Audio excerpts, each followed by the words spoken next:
다시 한번 새해를 맞이해서 또 이렇게 함께 수요 예배를 드리시는 우리 믿음의 성도님들에게 하나님의 놀라운 은혜가 함께 하시기를 간절히 축원합니다. 오늘 주님이 주신 귀한 말씀 함께 보도록 하겠습니다. 마가복음 1장 16절에서 20절까지인데요. 우리 한 목소리로 같이 함께 읽어보도록 하겠습니다. 네, 준비 시작. 갈릴리 해변으로 지나가시다가 시몬과 그 형제 안드레가 바다에 금을 던지는 것을 보시니 그들은 먹으라. 예수께서 이르시되 나를 따라오라. 내가 너희로 사람을 낚는 어부가 되게 하리라 하시니 곧 그물을 버려두고 따르니라. 조금 더 가시다가 세베대의 아들 야고보와 그 형제 요한을 보시니 그들도 배에 있어 그물을 깁는데 곧 부르시니 그 아버지 세베대를 품꾼들과 함께 배에 버려두고 예수를 따라가니라. 아멘. 우리 한번 같이 따라해 볼까요? 다시 부르심 앞으로. 아멘. 예, 오늘 다시 부르심 앞으로라는 제목을 가지고 함께 하나님의 말씀을 가지고 은혜를 나누도록 하겠습니다. 정말 다시 한번 2025년도 새롭게 시작됐는데 한 해 마무리될 때까지 하나님과 동행하시면서 우리 승리하는 복된 한 해가 되시기를 간절히 다시 한번 축원합니다. 사람들에게 요즘 어떻게 사십니까? 이렇게 물으면 대부분 사람이 한 3가지 정도 안에서 다 이야기를 한다는 거예요. 뭐냐면 첫 번째로는 그럭저럭 삽니다. 예, 요즘 어떻게 사세요? 물어보면 그 대부분의 사람 중에 첫 번째가 그냥 그럭저럭 삽니다. 그러면서 두 번째는 뭐라고 하냐면 마지못해 삽니다. 그리고 세 번째는요, 대부분 사람이 죽지 못해 삽니다. 이렇게 얘기한다라는 거예요. 좀 동감이 조금 되세요? 예, 많은 사람들이 세상에서 그렇게 하루 동안 열심히 잘 살아보려고 애를 쓰면서 살아가는데 왜 마음속에 나는 정말 행복하게 살았습니다. 나는 오늘 하루 정말 행복한 하루를 보냈습니다. 왜 이렇게 얘기를 하지 못하고 요즘 어떻게 사십니까 하면은 그럭저럭 살아요. 그냥 마지못해 살아요. 왜 죽지 못해 살아요. 우리가 왜 이렇게 밖에는 고백을 할 수 없을까요? 좀 안타까운 일이기도 하죠. 그것은요, 근본적으로 신앙적으로 따지고 보면요, 나를 지으시고 만드신 하나님을 잊어버리고 살았기 때문이라는 원인이 있다는 거예요. 그리고 그 주인이신 하나님이 만드신 그 목적대로 쓰임받지 못하고 나의 삶의 주인이 내가 되어서 나의 목적과 나의 욕심대로 엉뚱한 자리에서 내가 열심을 내고 있기 때문이라는 원인을 우리가 살필 수 있다는 거예요. 만약 볼펜을 생각해 볼 때 볼펜은 어떨 때 가치가 있고 어떨 때 잘 쓰이는 겁니까? 볼펜은 글씨를 쓸 때예요. 그런데 만약 이 볼펜을 가지고 젓가락으로 사용한다라고 한번 생각을 해보세요. 그것만큼 안 어울리는 일이 어디 있을까요? 그것만큼 또 볼펜의 입장에서는 불행한 일이 어디 있을까요? 그런데 우리의 삶이 이렇지 않나 한번 돌아봐야 된다라는 거예요. 이제 구원받은 우리가요, 이 땅에서 살아가면서 특별한 것이 있다라면, 달라진 것이 있다라면 한 가지가 있습니다. 그것은 뭐냐면 곧 나는 하나님의 부르심이 있는 사람이다라는 거예요. 아멘. 이게 굉장히 달라진 거예요. 내가 예수님을 믿고 하나님을 믿고 그 이전과 달라진 것이 있다라면 내 마음에 나는 이제 하나님의 부르심이 있는 사람이다 라는 확신이 생기게 되더라는 거예요. 그러면서 이제는 더 이상 나의 유익이나 나의 기쁨이 그것이 우선순위이고 그것이 행복의 조건이 아니라는 것을 가장 먼저 깨닫게 되는 거예요. 하나님이 우리를 구원하시고 하나님 나라로 우리를 바로 데려가시지 않고 이 땅에서 살게 하신 이유가 있습니다.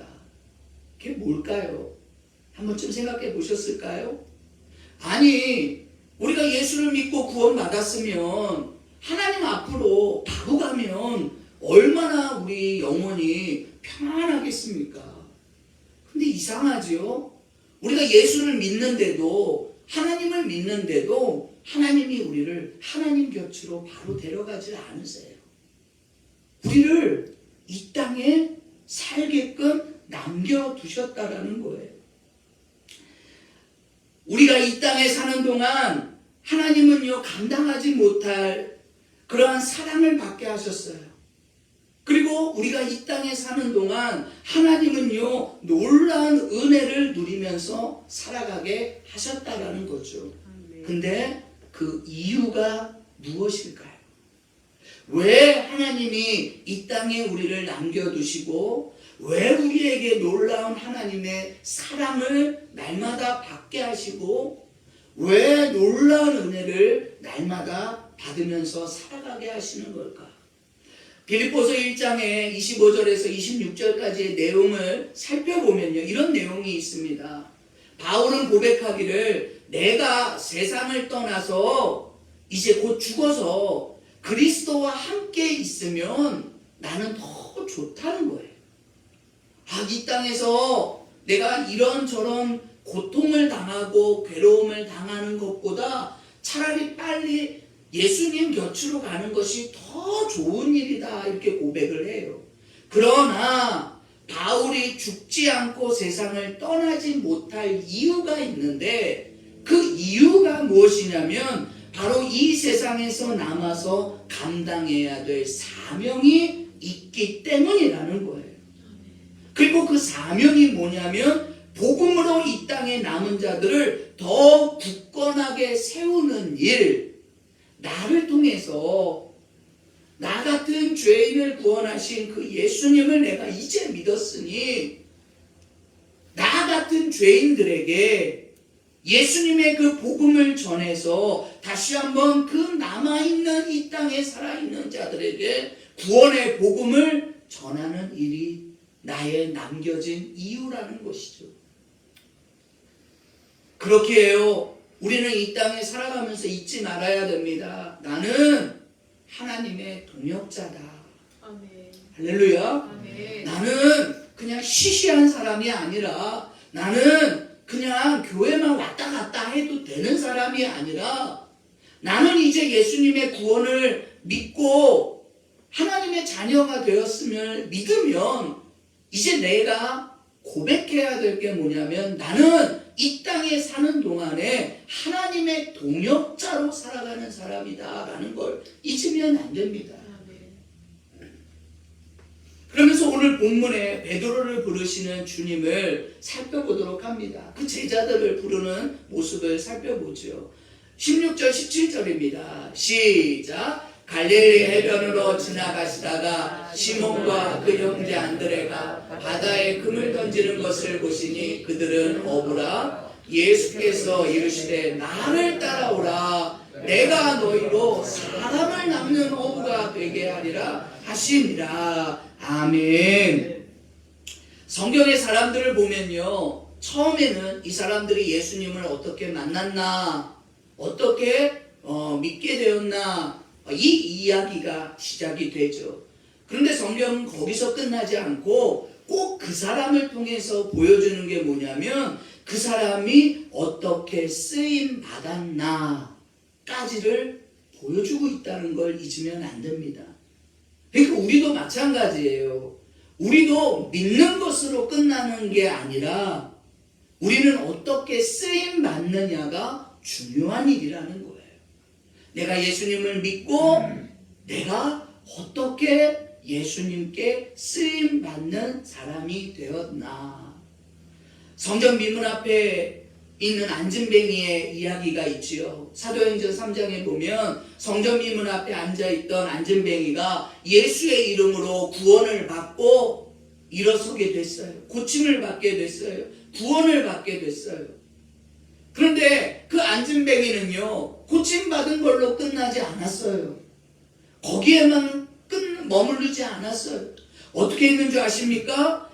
일어나서 걷고 뛰고 나아가서 하나님을 찬송하는 사람으로 변했다라는 거예요. 누가 보도록요? 세상 사람들이 보도록 걷고 뛰면서 하나님을 찬양하는 모습을 세상 사람들한테 보여주는 사람으로 쓰임 받았다라는 거예요. 누가 가장 행복한 사람일까요? 부자인 사람일까요? 많이 배운 사람이 행복하다고 할 수 있을까요? 우리는 고백할 수 있어야 합니다. 하나님께 쓰임 받는 사람이 가장 복 있는 사람인 거예요. 아멘. 지금 우리가 세상의 기준으로는 부족한 것들이 있을 수 있어요. 모자란 것들이 있을 수도 있어요. 그러나 우리가 누구보다도 기쁘고 누구보다도 행복한 사람일 수 있는 이유는 나는 하나님께 쓰임 받고 있는 사람이기 때문이라는 거예요. 아멘. 할렐루야. 아멘. 그래서 디모데후서 2장에는요 질그릇에 대한 이야기가 나오죠. 겉보기에는 뭐 금그릇도 있고 비싼 그릇도 있고 싸구려 질그릇도 있어요. 그러나 중요한 것이 뭡니까? 겉모양이 아니라 비싼 그릇이 중요한 게 아니라 어떤 게 중요한 그릇이에요? 가장 좋은 그릇이에요? 주인께 쓰임받고 택함받은 그 그릇이 좋은 그릇이고 귀한 그릇이 되는 것이라는 거예요. 사형리의 첫 번째가 있죠. 사형리의 첫 번째가 있는데 하나님은 당신을 사랑하시고 당신을 향한 놀라운 계획을 가지고 계십니다. 이게 사형리, CCC에 있는 사형리의 첫 번째예요. 하나님은 당신을 사랑하시고 당신을 향한 놀라운 계획을 가지고 계십니다. 그렇다면 나를 사랑하시고 나를 향한 놀라운 계획을 가지신 나를 부르신 하나님의 부르심의 분명한 목적이 무엇인가를 말씀으로 우리에게 전해주고 계십니다. 베드로전서 2장 9절에요. 이렇게 우리에게 말씀해주고 계세요. 준비 시작. 그러나 너희는 택하신 족속이요 왕같은 제사장들이요 거룩한 나라요 그의 소유가 된 백성이니 이는 너희를 어두운 데서 불러내어 그의 기이한 빛에 들어가게 하신 이의 아름다운 덕을 선포하게 하려 하심이라. 아멘. 세상에 복된 소식이 많지만 가장 복된 소식은 예수 그리스도시라는 겁니다. 예수 그리스도, 그분이 복음이신 거예요. 예수님을 통해 전해지는 복음이 무엇입니까? 태초에 하나님이 천지를 창조하시느니라. 세상이 우연이 아니라 갑자기 생긴 게 아니라 하나님이 창조하신 거라는 거예요. 전능하신 하나님께서 만드신 것이라는 거예요. 그러면서 요한복음 우리가 잘 아는 3장 16절에는 뭐라고 말씀하십니까? 그 하나님이 세상을 사랑하셔서 우리를 향해 우리 죄를 위해서 누구를 보내주셨어요? 예수 그리스도를 보내주셨다라는 거예요. 그 주인이신 하나님, 전능하신 하나님, 못할 것이 없는 그 하나님이요 여전히 죄인인 나를 사랑하신다는 거예요. 그래서 예수님을 이 땅에 보내주셨다라는 거예요. 그래서 그 예수님을 믿는 사람은 다 구원을 얻을 수 있게 된다라는 거예요. 그러면 우리의 이 땅의 존재 목적이 뭡니까? 하나님의 부르심의 목적이 뭡니까? 우리가 조금 더 잘 사는 게 목적이 될까요? 우리가 조금 더 좋은 걸 먹는 게 우리의 목적이 될까요? 남들보다 조금 더 높은 데 올라가는 게 우리의 삶의 목적이 되는 걸까요? 그건 절대 하나님의 부르심의 목적이 될 수가 없겠죠. 하나님의 부르심의 목적이 뭡니까? 나를 통해 나 같은 죄인을 구원하신 하나님을 선전하게 하시려고요. 나를 통해 그 하나님의 구원을 선포하게 하시려고 이 땅에 우리를 부르셨다는 거예요. 사도 바울에게도요, 하나님의 부르심이 어떤 목적이었나 분명하게 사도 바울은 고백합니다. 시작. 주께서 이르시되 가라. 이 사람은 내 이름을 이방인과 임금들과 이스라엘 자손들에게 전하기 위하여 택한 나의 그릇이다. 아멘. 결국 우리의 부르심의 이유, 저를 부르시고 우리 사랑하는 성도님들을 부르신 이유는 주인이신 하나님을 알게 하도록, 세상을 만드시고 창조하시고 구원하실 분이 누구신지를 알게 하도록 우리를 부르셨다라는 거예요.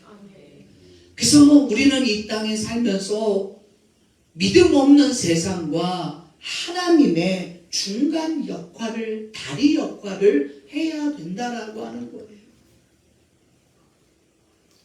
오늘 본문을 통해 그 전에 우리의 삶의 목적과 주님의 부르심의 목적이 다르다라는 것을 알 수가 있어요. 오늘 예수님이 제자들을 부르신 그 목적이 무엇이었습니까? 제자들의 목적은 물고기를 더 많이 잡는 게 인생의 목적이었어요. 한 마리라도 더 많이 잡는 것. 그러나 오늘 예수님이 제자들을 부르신 이유는 무엇 때문이에요? 너희로 하여금 내가 사람 낚는 어부가 되게 하시려고 나를 부르셨다라는 거예요. 땅의 기쁨에 붙잡혀 살던 그 제자들에게 물고기에만 한두 마리 더 그것에 욕심을 부리던 그 제자들에게 이제는요, 생명을 살리는 사람, 영혼의 기쁨을 전하는 사람, 그 사람으로 제자들을 부르시고 저희들을 예수님이 부르셨다라는 거예요. 제가 목사로서 제일 행복감이 있었을 때가 있었습니다. 오랫동안 불교를 다니시던 그런 분이신데 자녀들이 문제가 좀 많았어요. 자녀들이 있는데 그 자녀들마다 다 이 모양의 문제, 저 모양의 문제. 그래서 근심이 너무 많으신 분이었는데 이제 그 자녀들의 문제를 이제 불교에서 해결해 줄 수 있을 거다라고 해서 불교 절을 열심히 다니던 그런 분이셨어요. 그런데 이제 매년마다 한 번씩 이제 전도 초청잔치를 했는데 평소에는 관심이 없던 그분이 어느 날은 그래도 기회가 돼서 한번 그 초청잔치에 오신 거예요. 그리고 나서는 예수님을 믿게 됐고, 그리고는 수십 년 믿던 집안에 있던 모든 불교의 그런 용품들을요, 집 앞에다 다 모아놓고 저를 부르셔서 그 불교 용품을 다 깡통에다 놓고 태우면서 그 앞에서 저와 함께 예배를 드렸던 일이 있습니다. 목사로서 잘 대접받을 때도 많았고, 목사로서 정말 많은 좋은 것들을 받은 적도 많이 있었지만 정말 그때만큼 얼마나 행복했는지 모릅니다. 그때만큼 목사로서의 보람을 느꼈을 때가 또 있을까라고 생각할 정도로 굉장히 보람을 느꼈었어요. 우리 사랑하는 귀한 한학교의 모든 성도님들이 한 해 2025년도 정말 하나님의 부르심 앞에 귀하게 쓰임 받는 그런 한 해가 될 수 있기를 간절히 소망해 봅니다. 아멘. 그래서 이런 우리가 아까 찬양의 첫 찬양에 불렀던 것처럼 하나님 나를 써주세요. 하나님 기도하실 때마다 우리 자녀를 써주세요. 하나님께 쓰임 받음이 가장 큰 축복입니다. 아멘. 세상에서 아무리 많은 걸 쌓고 살지라도요, 가장 귀하고 보람되고 가치 있는 건 내가 이 모양이든 저 모양이든 하나님께 쓰임받고 있다는 것, 이것만큼 정말 귀한 일이 없는 거예요. 그래서 올 한 해 더 많이 하나님을 자랑하는 일에 쓰임받도록, 하나님 더 많이 하나님 앞에 예배드리는데 쓰임받도록, 하나님 올 한 해 더 많이 하나님 나라의 확장에 내가 쓰임받을 수 있도록 그렇게 기도하는 한 해가 되시기를 바랍니다. 아멘. 그렇다면 이 부르심을 위해 하나님이 부르실 때 필요한 것이 뭐냐? 바로 부르심에 응답이 있어야 된다라는 거예요. 아멘.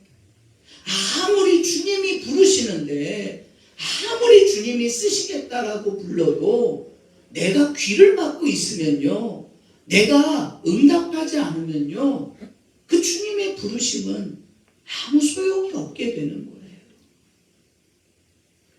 하나님이 부르심을 향해 우리가 나아갈 때 하나님이요 그냥 우리를 부르시는 게 아닙니다. 우리에게 주시는 것이 있어요. 주님이 우리에게 사명을 주시면서 부르시면서 또 하나님 앞에 쓰임 받도록 우리를 찾으실 때 마치 제자들에게 복음을 전하라고 세상을 향해 나가게 하시면서 주신 게 있는데 뭘 주셨느냐면요, 권능을 주셨어요. 아멘. 하나님은 하나님 나라를 위해 헌신하는 자에게요 가만히 있지 않으세요. 권능을 주세요. 주를 위해 우리가 쓰임 받을 때에 하나님이 힘을 주세요. 아멘. 하나님이 우리에게 기회를 주세요. 하나님이 우리에게 은사를 주세요. 아멘. 하나님이 쓰임 받기 위해서 우리가 그래서 해야 될 일이 뭐냐면, 하나님이 부르실 때 우리가 그 부르심 앞에 순종할 줄 알아야 돼요. 응답할 줄 알아야 돼요. 아멘. 내 고집을 내려놓을 줄 알아야 돼요. 오늘 제자들은요, 오늘 18절에 보니까요, 어떻게 주님이 부르실 때 어떤 반응이 나타났습니까? 곧 그물을 버려두고 따르니라. 아멘. 예수님이 그 제자들을 한 명 한 명 부르신 때 제자들이요 고집 부리지 않았어요. 거절하지 않았어요. 곧 그물을 버려두고 따르니라. 아멘. 베드로는 어떤 사람입니까? 예수님의 부르심 앞에, 또 예수님께 쓰임 받는 자리 앞에, 예수님이 초청하시는 그 자리에 가장 소중한 내 것을 내려놓을 줄 아는 그런 사람이었다라는 거예요. 그리고 주님의 말씀 따라 자기 경험이나 생각을 내려놓고 주님을 따르는 것이 제자들이었고, 특히 베드로가 그랬던 사람이라는 거예요. 다른 제자들도 보십시오. 곧 부르니 그 아버지 세베대를 품꾼들과 함께 배에 버려두고 예수를 따르니라. 아멘. 사무엘 3장에 하나님이 사무엘을 찾고 부르시죠. 그럴 때 사무엘이 뭐라고 대답을 했습니까? 내가 여기 있나이다. 말씀하옵소서. 주의 종이 듣겠나이다. 아멘. 주의 부르심 앞에 사무엘은요 순종할 줄 알았다라는 거예요. 아멘. 끌려가는 인생이 있고요, 쫓아가는 인생이 있지요. 그러나 끌려가는 인생은요, 늘 고달퍼요. 아파요. 힘들어요. 괴로워요. 그러나 쫓아가는 인생에는요, 기쁨이 있어요. 즐거움이 있어요. 열매가 있어요. 아멘. 우리가 예수님을 쫓아갈 때 어떻게 믿어야 되겠습니까? 끌려가는 믿음으로 그 부르심을 쫓아가면 안 돼요. 우리가 끌려가는 인생이 아니라 쫓아가는 믿음으로 따라가야 된다라는 것입니다. 아멘. 대표적인 게 요나가 있겠죠. 요나는 어떤 사람입니까? 하나님이 말씀을 주셨죠. 부르셨죠. 니느웨로 가라. 니느웨로 가서 구원의 복음을 말씀을 전해라. 그런데 요나에게는 미움이 있었죠. 어떻게 했습니까? 싫었어요. 하나님의 부르심을, 하나님의 사명을 거절했어요. 근데 요나의 이름의 뜻이 뭔 줄 아십니까? 비둘기라는 뜻이 있어요. 비둘기라는 게 의미가 뭡니까? 편지 역할을 하는 거예요. 전달을 해야 되는 거예요. 그런데 지금 요나는요, 하나님의 부르심에, 하나님의 사명에 거절을 하고 자기 뜻, 자기 생각대로 다시스로 향하는 것을 봅니다. 그 땅은 무슨 땅이냐? 결국 평안과 안락을 택한 땅이라는 거예요. 사명 대신 자신의 안락과 평안을 택한 땅으로 갔다라는 거죠. 결국 자기 뜻대로, 자기 목적대로 살아갔던 요나가 어떻게 됐을까요? 어떻게 됐죠? 인생의 풍랑을 만나게 되더라는 것입니다. 오늘 우리가 하나님의 부르심 앞에, 하나님의 말씀 앞에, 우리가 하나님 앞에 쓰임받는 자리 앞에 우리가 내 고집을 내려놓고 그 주님의 부르심 앞에 순종하며 따라갈 수 있는 그러한 믿음이 될 수 있기를 간절히 축원합니다. 아멘. 그렇다면 주님께 쓰임받기 위해 뭐가 필요할까요? 뭐가 필요할까요? 다른 거 필요 없어요. 우리가 주님의 부르심을 받고 주님 앞에 순종하며 나아갈 때 딱 한 가지, 하나님의 능력을 의지하는 믿음을 가지고 나아가면 된다는 거예요. 아멘. 그리스도인이란 누구입니까? 내 능력으로 살아가는 존재가 아니라 나는 내 안에 있는 예수님의 능력을 가지고 살아가는 사람이라는 거예요. 아멘. 내가 강한 존재가 아니라 하나님이 나의 힘이 되어 주신다라는 겁니다. 아멘. 내가 잘하는 게 아니라 하나님이 나에게 능력을 주신다라는 겁니다. 아멘. 그래서 주님이 우리에게 사명을 향해 나아갈 때 정말 그냥 보내주시는 것이 아니라 권능을 주셨던 것처럼 힘을 주시고 우리와 함께 하신다라는 걸 잊지 마시기를 간절히 축원합니다. 아멘. 고린도전서 1장 27절에 이러한 믿음이 있죠. 그러나 하나님께서 세상에 미련한 것을 택하사 지혜 있는 자들을 부끄럽게 하려 하시고 세상에 약한 것들을 택하사 강한 것들을 부끄럽게 하시며 하나님께서 세상에 천한 것들과 멸시받는 것들과 없는 것들을 택하사 있는 것들을 폐하려 하시나니 이는 아무 육체도 하나님 앞에서 자랑하지 못하게 하려 함이라. 아멘. 아멘. 우리가요, 주님의 일을 하면서 받아들여야 될 것이 뭐냐? 나는 작지만 하나님은 크시다라는 거예요. 아멘. 나는 약하지만 하나님은 강하시다라는 거예요. 아멘. 그러면 바울처럼 오히려 정말 내가 질그릇을 인정하며 나아갈 때 오히려 하나님이 질그릇 같은 나를 통해서 세상에 간증거리가 되게 하신다라는 걸 잊지 마시기 바랍니다. 아멘. 그래서 하나님의 일은 잘난 사람이 하는 게 아니에요. 하나님을 의지하는 자가 하는 거예요. 똑똑한 사람이 하는 게 아니에요. 하나님께 엎드리는 자가 하는 일이라는 거예요. 아멘.